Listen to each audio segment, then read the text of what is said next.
Hemos escuchado muchas veces que nacimos con un propósito, que tenemos un llamado, una asignación, pero realmente, ¿de qué se trata? ¿Por qué el ser humano está en esa búsqueda inconstante de propósito? Bueno, buenos días, feliz miércoles. Hoy iniciamos un café para el alma, donde levantamos los brazos los unos de los otros y recibimos una palabra de positivismo de parte del cielo. Hoy tenemos un gran invitado en nuestro episodio número 1. Bienvenido, Pastor Jorge Caballero, aquí a tu programa favorito, Un Café para el Alma. ¿Cómo estás? Súper bien, con mi cafecito. Feliz aquí, este primer episodio. Tenemos un poquito de nervios, pero de los nervios buenos estamos hablando. Súper feliz de estar aquí. Muy chévere. Chévere. Gracias por recibir esta invitación. De verdad, para mí es un honor tenerte aquí. Y hoy quiero tocar un tema que lo hemos venido discutiendo hace varios tiempos, inclusive en clases con nuestras alumnas de nuestros diferentes programas. Y es acerca del propósito, del llamado. Siento que hay como una confusión allá afuera. Inclusive nosotros mismos, yo tengo 51 años, ¿tú tienes? 30. Paré de contar hace rato. Eso está muy bien. Pero estamos hablando de que llevamos mucho tiempo cuestionándonos. Y yo te preguntaba el otro día, ¿por qué los millennials te cuesta tanto trabajo encontrar el propósito? Y Sí. nosotros, los de nuestra generación, también hoy en día nos cuestionamos, ¿qué es el propósito? ¿Qué es el llamado? Mira,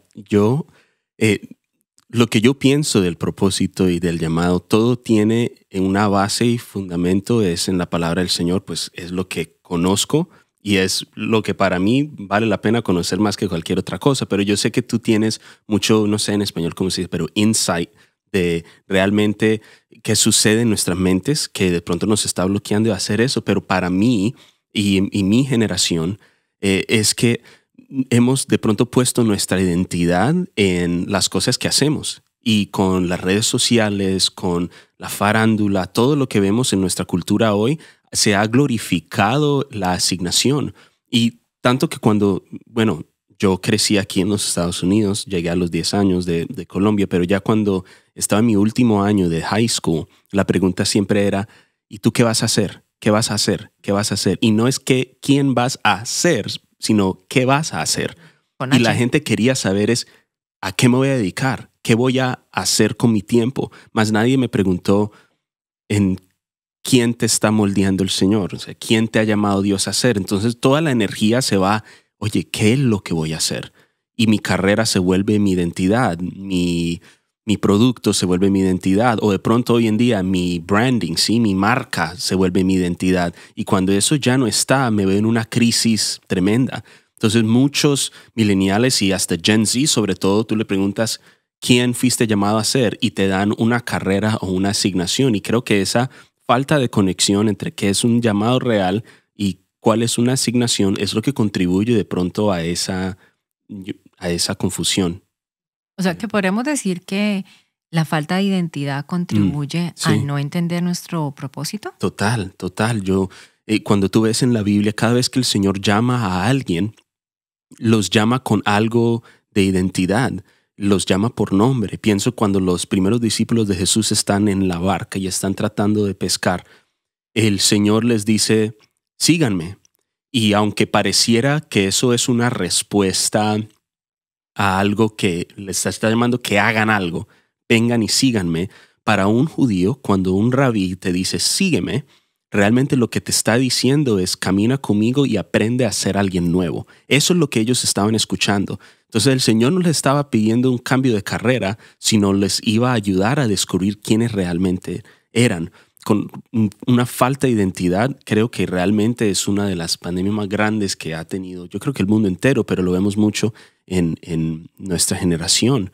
Y estamos hablando de eso hace poco.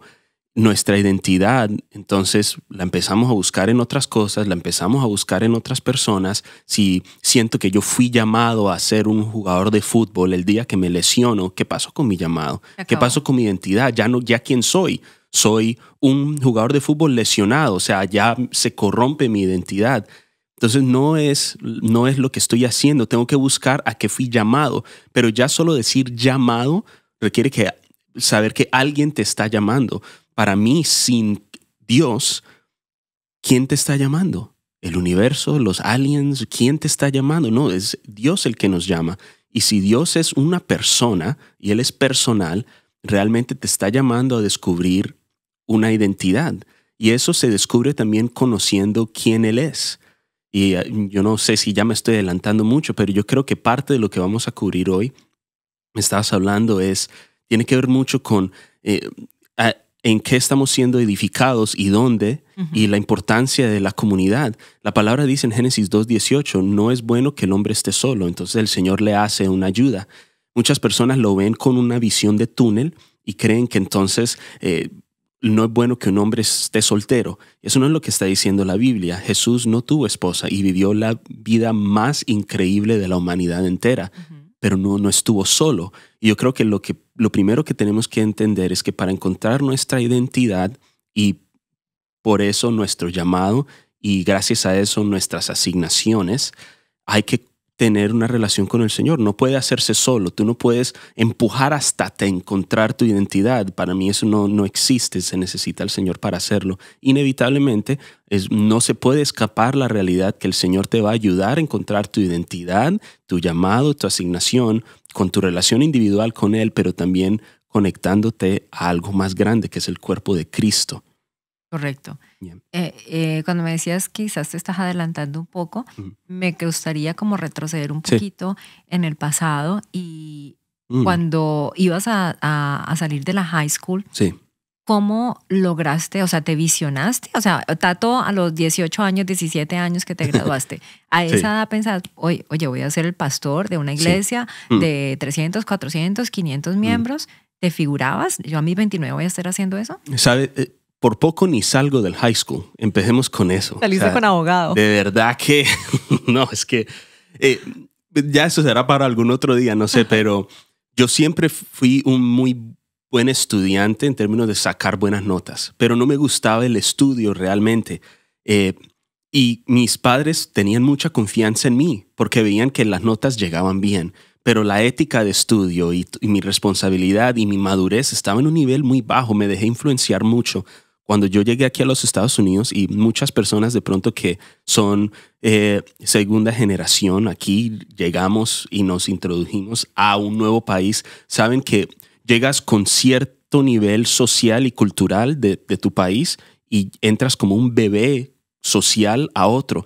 Entonces no te encuentras y no sabes quién eres y dependes de los demás que te digan quién eres. Entonces yo era una combinación de todas las influencias que tenía en mi vida. Correcto. Y la mayoría de ellas no fueron buenas influencias. Yo a los 18 años salí del high school.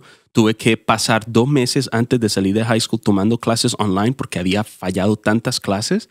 Y de alguna manera, por la gracia del Señor, graduarme con honores, con un GPA súper alto, pero por poco no lo pude hacer. Y me di cuenta, oiga, no, yo de verdad no sé qué estoy haciendo con mi vida. Y salí del high school sin saber para dónde iba a ir. No tenía ni idea. Entonces, una respuesta muy larga a tu pregunta, pero no me había figurado ni imaginado que algún día iba a llegar a estar en el ministerio.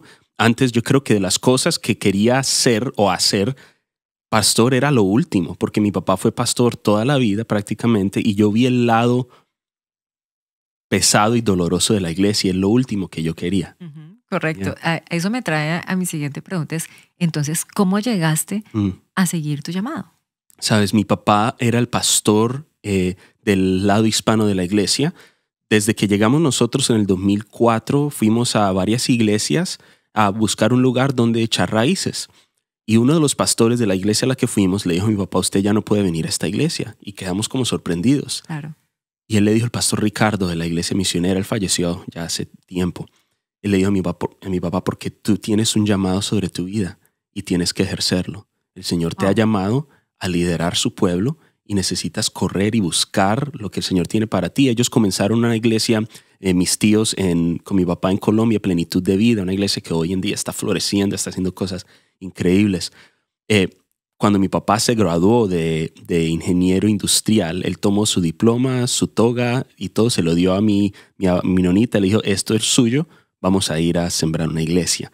Y ahora esa iglesia ha dado fruto. En fin, él tenía ese llamado en él y Y bueno, aceptamos ese reto de ese pastor, un reto muy chévere, porque ya no pueden estar aquí porque yo sé que Dios los ha llamado a ir a comenzar algo. En el 2005 comenzamos a venir a esta iglesia, Oak Grove Church of God.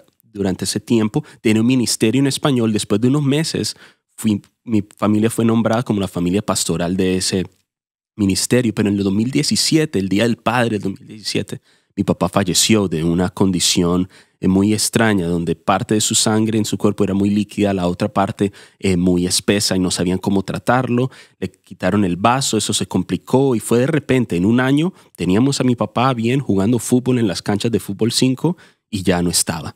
Oh. Cuando eso sucedió, aún menos quería yo estar en el ministerio. Por supuesto. Yo ya era músico, me dedicaba a diseño gráfico y tocaba en diferentes iglesias, guitarra eléctrica y grababa con la universidad.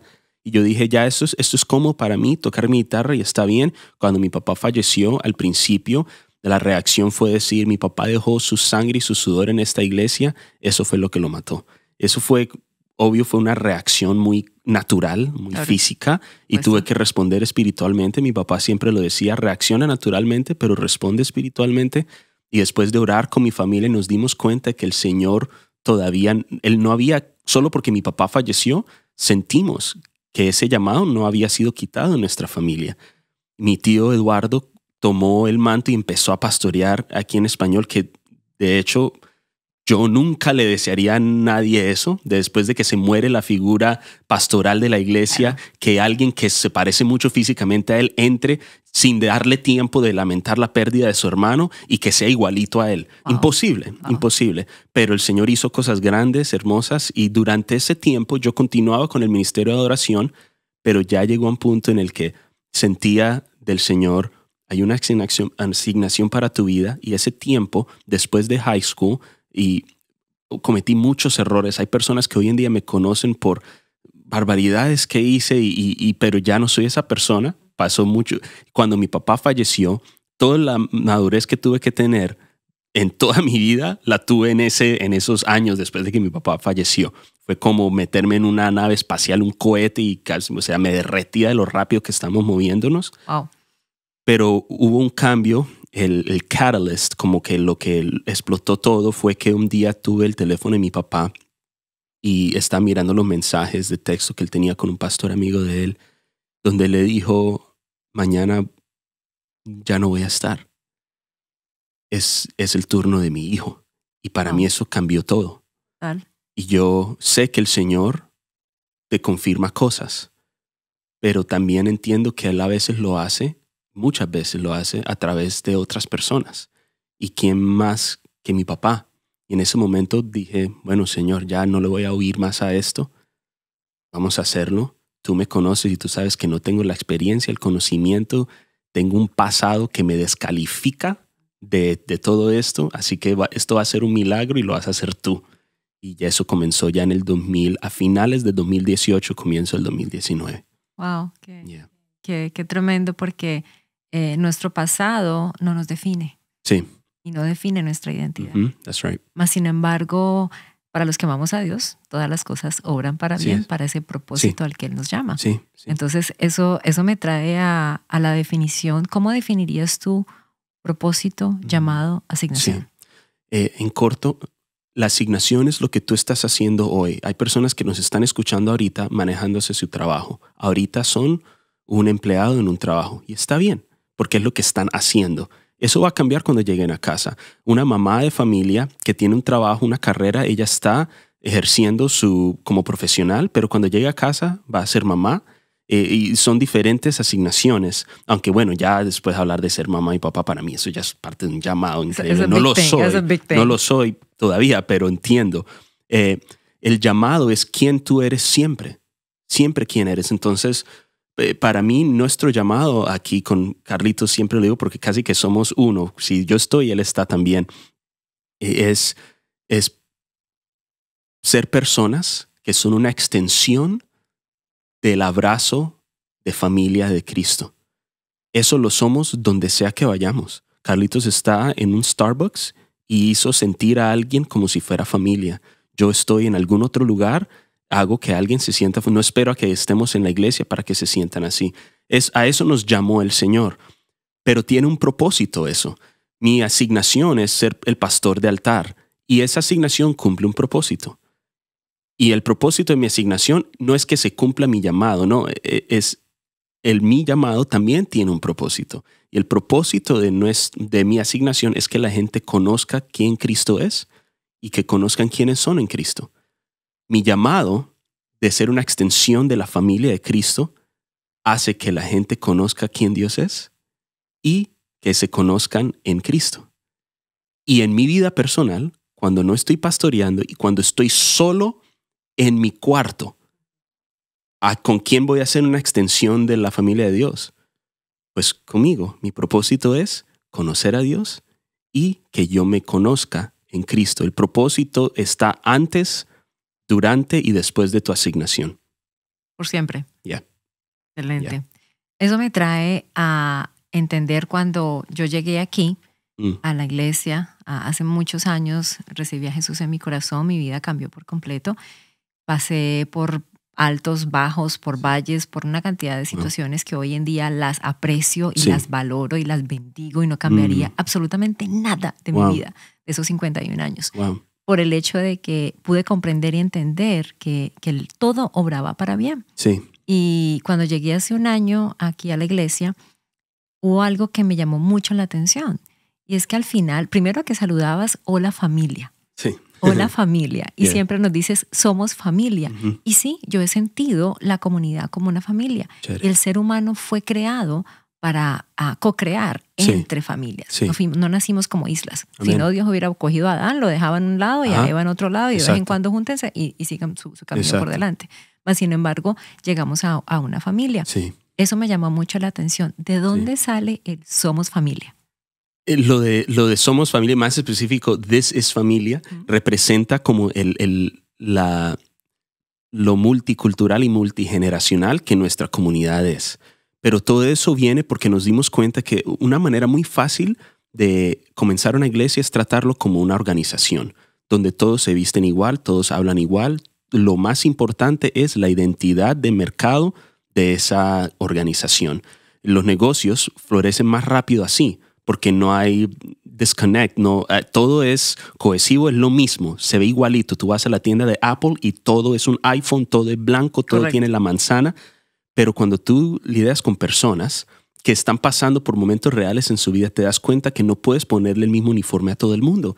Y en el comienzo de nuestro ministerio, de mi ministerio, diré, mi tentación era que todo fuera uniforme y que todo se viera de tal manera, porque así lo estaban haciendo las iglesias grandes. Pero nos damos cuenta más y más de que habían personas que necesitaban, era una familia. Pero las familias no son perfectas. No. Las familias pasan por pruebas. Las familias se hieren los unos a los otros sin querer. Pero todas están unidas bajo un amor común. Y nuestro amor común va a ser el amor de Dios y el que Dios tiene para nosotros. Entonces yo dije, wow, ¿cómo vamos a tener la iglesia? Hay gente que dice, la iglesia perfecta no existe. Bueno, ¿qué es perfecto? Cuando tú ves la palabra del Señor, habla, por ejemplo, de Abraham o de Noé, dice, él era perfecto. Dice, ¿cómo? Y después explica, pues caminaba con el Señor. Entonces, la definición de perfección bíblica es los que caminan con el Señor. Y cuando tú te das cuenta de los que caminan con Dios, te vas a dar cuenta de personas rotas, personas que tienen, lo dijimos, pasan por cosas difíciles. Después el Señor los ayudará a que sirvan para el bien. Y parte de eso es que en ese pasaje bíblico, Romanos 8:28, dice, todas las cosas sirven juntas para el bien de aquellos que aman al Señor y son llamados conforme a su propósito. Ahí la palabra de obrar es sinergos, es de trabajar juntos.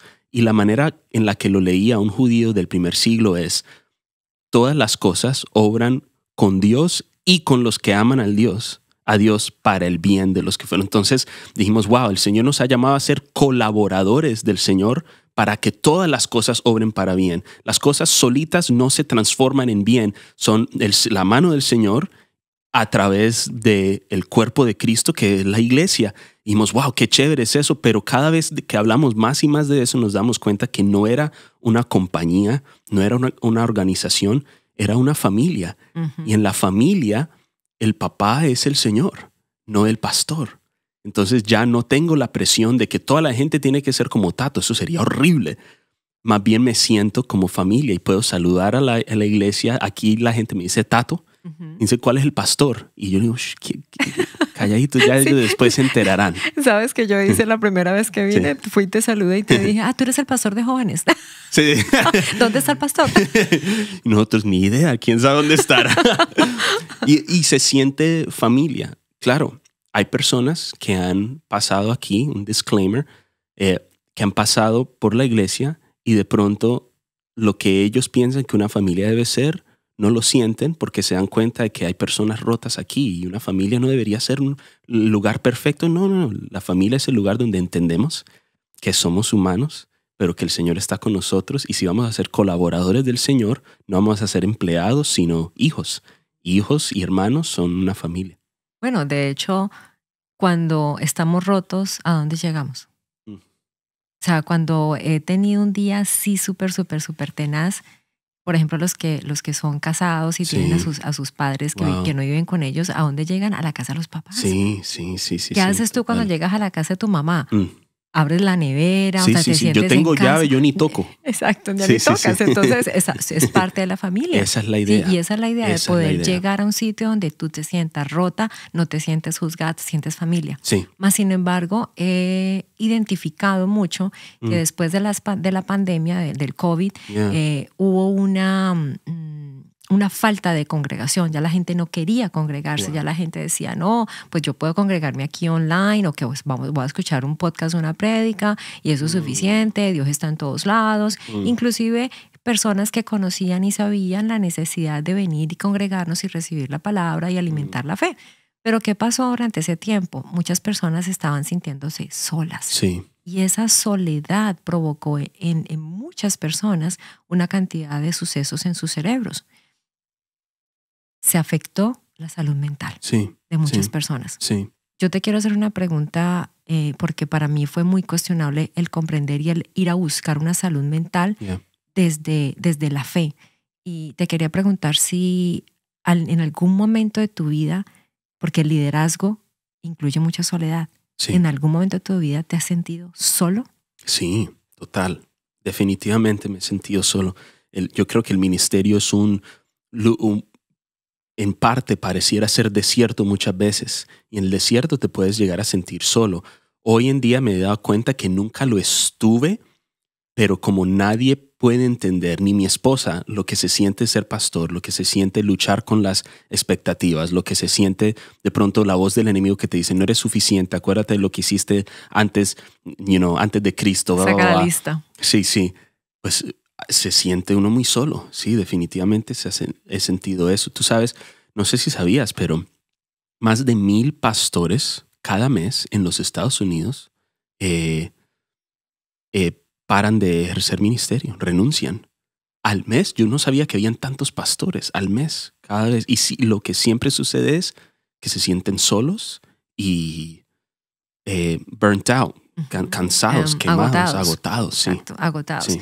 Y ese agotamiento es muchísimas veces porque hay una necesidad de aislarme para poder protegerme y proteger el ministerio. Y en esa necesidad de proteger el ministerio y protegerme a mí, proteger a mi familia y proteger, se activa algo en nuestro cerebro que se llama la amígdala, que es simplemente un centro para gestionar lo que es el miedo, la ira, específicamente esas dos emociones, el miedo y la ira. Wow. ¿El miedo a qué? El miedo a no ser aprobado, el miedo a no ser aceptado, el miedo inclusive el miedo a no cumplir las expectativas de Dios. Y Dios, la única expectativa que tiene con nosotros es que lo amemos, o sea, que podamos servirle desde el amor de Él, no desde el amor de nosotros, porque el amor de nosotros pues simplemente castra. Sí.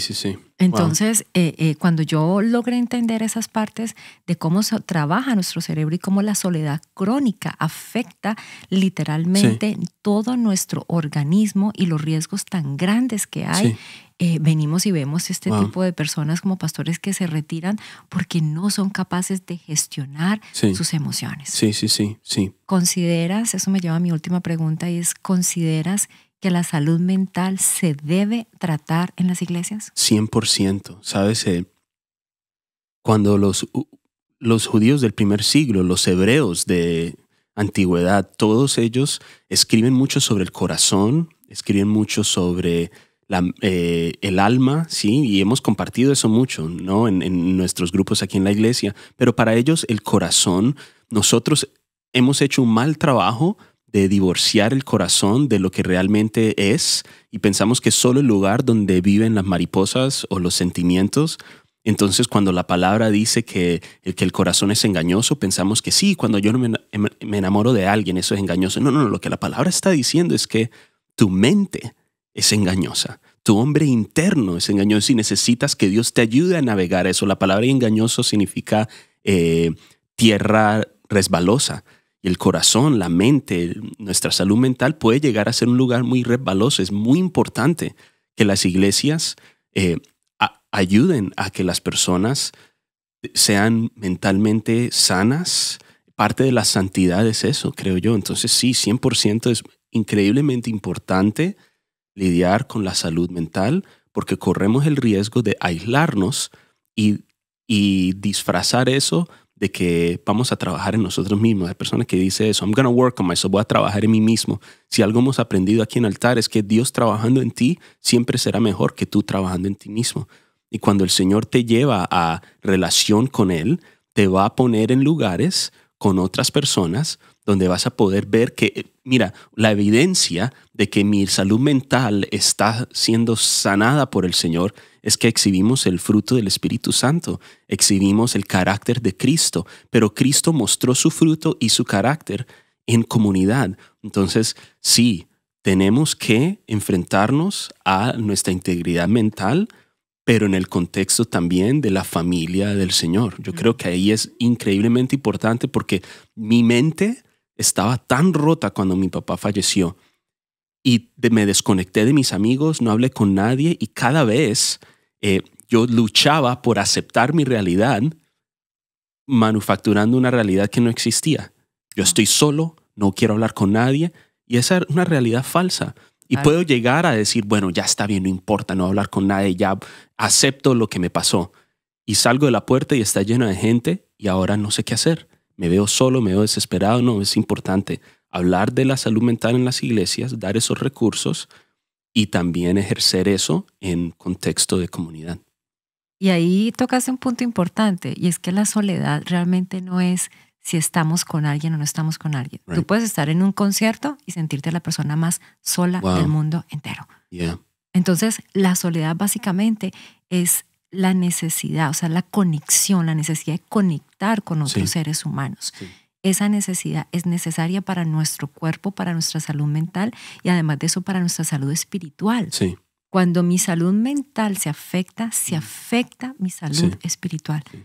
O sea, somos seres tripartitos, que lo hemos hablado muchísimas veces. Sí. Tenemos un cuerpo, tenemos un alma y tenemos un espíritu. En nuestra alma están nuestros pensamientos, nuestras emociones, nuestra voluntad, nuestro libre albedrío, nuestra conciencia. Pero ¿qué está pasando con nuestro cuerpo físico? La soledad está deteriorando nuestro cuerpo físico. Wow. Imagínate que hubo un estudio que hicieron en Harvard hace no sé cuántos años. De hecho, lo pueden buscar en internet nuestros oyentes. Y el estudio se llama El beneficio en los adultos o la felicidad en los adultos. Y incluye a 3 generaciones. Inclusive en la primera generación estaba el presidente Kennedy y en esa lo que hicieron fue coger a los estudiantes de segundo año de Harvard, cierta cantidad de estudiantes y empezar a estudiarlos, cómo ellos, o sea, les hicieron una cantidad de exámenes, cómo ellos se afectaban, todo lo que ellos vivían durante el tiempo. Y 3 décadas después los evaluaron durante esas 3 décadas a todas sus familias, sus familiares, sus descendientes. Y cogieron el otro grupo que eran muchachos de barrios bajos del Bronx. Y estos muchachos de Boston, y estos muchachos también, cómo ellos vivían eso. Se dieron cuenta a la final, después de 3 décadas, que lo que provocaba la felicidad en ellos o lo que ellos habían venido teniendo una longevidad adecuada era las relaciones, la conexión. Imagínate. Entonces es necesario tener esas conexiones entre nosotros, entre las familias, para que podamos realmente llevar esa santidad y poder poner por obra ese balance espiritual, mental y físico del que tanto el Señor nos habla. Aquí en la iglesia comentamos el domingo pasado de que la palabra del Señor te va a alcanzar porque es asequible. La puedes tener en cualquier lugar, en las películas, ya está en el cine. Hay estudios de películas cristianas. La tienes en todo lado. No hay excusa. Sí, pero tú decides si te enseña o no. Ese primer paso nos corresponde a nosotros. Realmente es el segundo paso, porque el primer paso lo tomó Jesús, vino a la cruz, murió por nosotros, extiende una invitación a una relación contigo, pero ese primer paso nos corresponde y hay muchas personas, te quería preguntar a ti, muchas personas que dicen, bueno, estoy solo, necesito comunidad, pero, ¿cómo lo digo? Pues, ellos de alguien reconocer que lo necesita, no necesariamente significa que ese primer día ya de una vez van a saber todo lo que tienen que hacer para lograr eso. Para muchas personas la necesidad de comunidad está ahí y están dispuestos, pero no tienen ni la menor idea cuál es el primer paso. También hay personas que piensan que no necesitan comunidad porque los han herido en el pasado, porque les ha pasado esto y lo otro.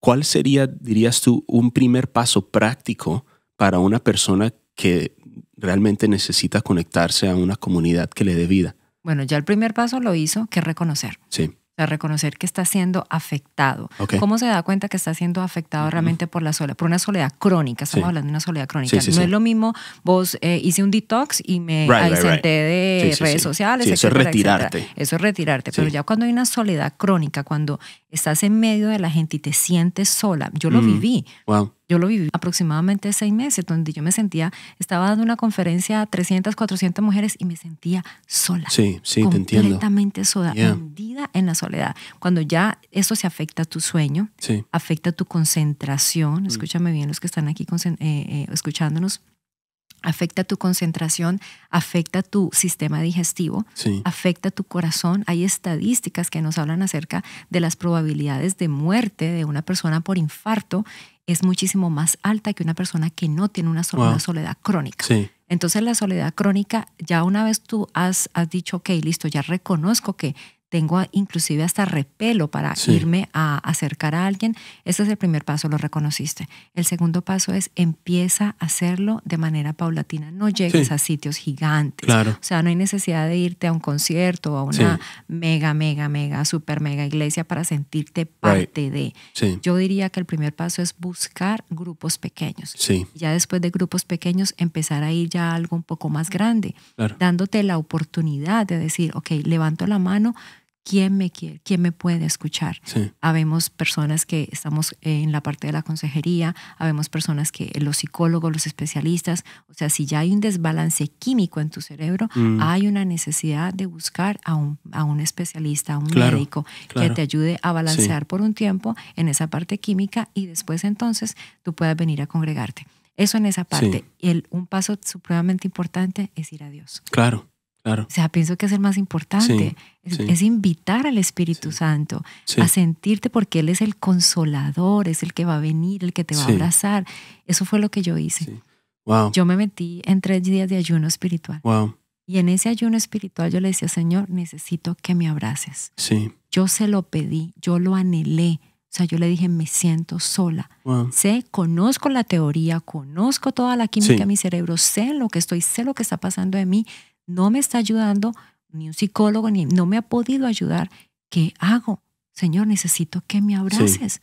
Y Él vino y me abrazó. Qué chévere, qué chévere. Hay un dicho, no sé quién es el que lo dice, pero es algo como puedes conocer suficiente sobre algo para pensar que ya te lo sabes todo, mas no suficiente para darte cuenta si estás mal o estás incorrecto. Y yo creo que nos sucede también del lado del ministerio. Puedes conocerte toda la Biblia y pensar que tienes todas las respuestas y estar luchando con soledad porque no sabes lo suficiente para entender que ahí es donde necesitas una relación con Dios.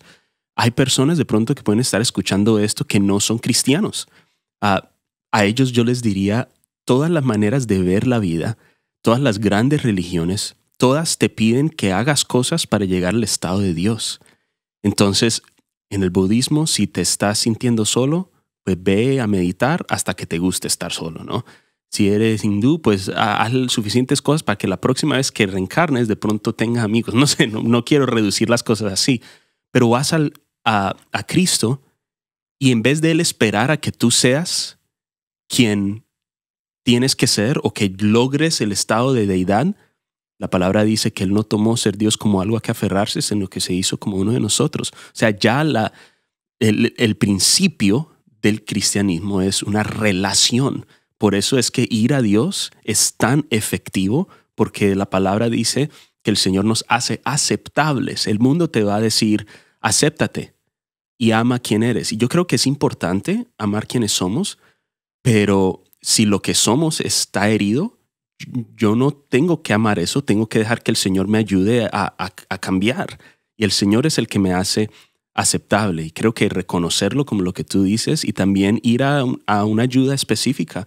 A veces, entonces la gente corre a Dios y Dios les dice, listo, hay recursos a los que tú puedes acceder. Y entra la religiosidad y es como que hace un estigma tabú de ir al un psicólogo o a un consejero y hablar sobre tu salud mental, porque si eres cristiano no deberías estar triste. Y la palabra dice que Cristo era un hombre familiar con dolores, hombre de dolores, conocido en dolores. O sea, Jesús estuvo triste. Total. Pero estuvo conectado con el Señor. Esa es la diferencia.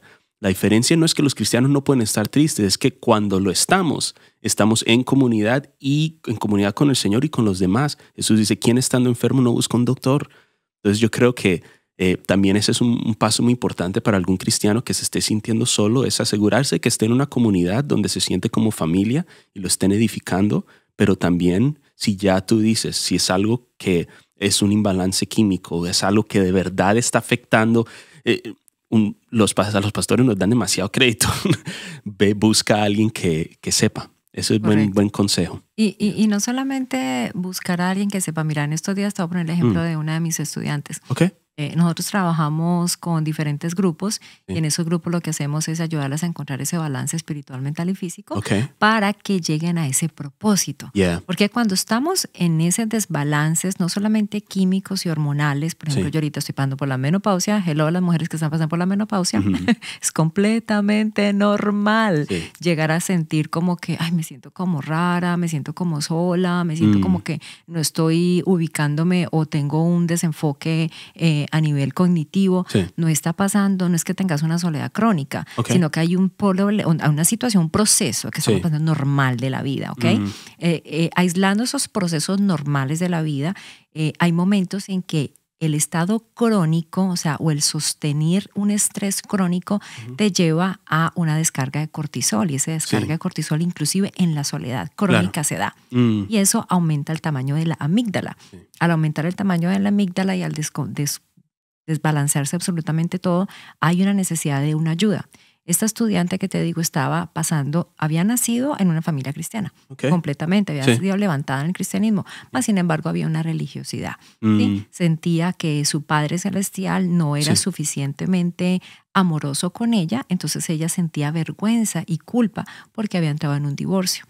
Después de pasar por un divorcio muy traumático, donde había una persona que la maltrataba, ella reacciona, sale de ese matrimonio, tiene la valentía para salir.